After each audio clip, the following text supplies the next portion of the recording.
So today we're analyzing an athlete's acceleration ability, and we're doing this by using force velocity profiling. Force and acceleration are extremely linked, so an athlete that can produce a high horizontal force will be a great accelerator. We're analyzing that category first. The second category we're looking at is what is their outcome, what is their highest velocity that they're reaching. And then in the middle, what we analyze is how much does that force drop off as their velocity increases. This will give us a great insight into an athlete's acceleration ability. From there, we want to improve that acceleration ability, and the way we do that is through load velocity profiling. With the load velocity report, we're able to identify an athlete's peak power range, and from there we can prescribe them a percentage load so they can train to improve their power. Power is both force and velocity, so by improving an athlete's power, we're improving both their force capabilities as well as their velocity capabilities over time. So there's a lot of discrepancies with analyzing force velocity profiling. Sometimes the criticisms is that the force part of it is theoretical and the velocity part is also theoretical. But if we look at what force velocity profiling is we take the force metric and we look at force equals mass times acceleration. So if we take mass out of that equation and we take the force out of the equation, we just analyze acceleration. What we're actually analyzing is what is their peak acceleration metric. So if we look at the acceleration at 0.3 seconds, we're able to analyze that peak number. So let's say it's at 10 meters per second squared. We want to see from that 10 meters per second squared, how much does that decrease over time until they reach their velocity. That'll tell us a lot about how they accelerate.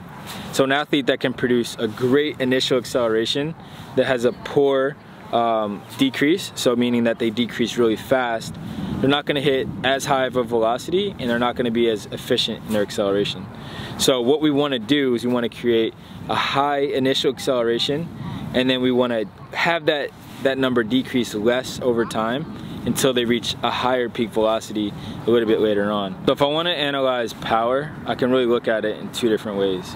I can say I'm looking at force, so mass times acceleration, times velocity, meters per second, divided by 4 to get that P max number, that total number. Or I can look at peak acceleration times peak velocity divided by 4. And really just comes down to the terminology that you want to use. So if I'm analyzing peak horizontal force, I'm taking mass times the peak acceleration number to get my force number, which is newtons per kilogram. If I'm looking at acceleration, what I'm doing is I'm taking that peak acceleration number. So rate of change of velocity, let's say at 0.2 seconds or 0.3 seconds, and I'm able to get that peak acceleration number times the velocity divided by 4. Both will get to the same answer. It just comes down to terminology and how you want to look at it. From there, I can look at ratio of force. So I can say my ratio of force is, horizontal divided by a resultant force, and that'll give me a ratio of like 50%, for example, which will say 50% of my force is horizontal, 50% is vertical at the start. Or I can analyze decrease in ratio of force. So for every meter per second gained, how much does that force decrease? So if it's -10, once I gain 1 meter per second on my run, I drop down to 40% total horizontal force. So this is two different ways I can look at it. On the other side, if we look at acceleration, I could say my peak acceleration is at let's say 10 meters per second squared. I know that the acceleration of gravity coming vertical is 9.81 meters per second. So if I have a 10 meters per second run acceleration, peak acceleration, I divide that by gravity, 9.81, and I'll get my ratio of accelerations.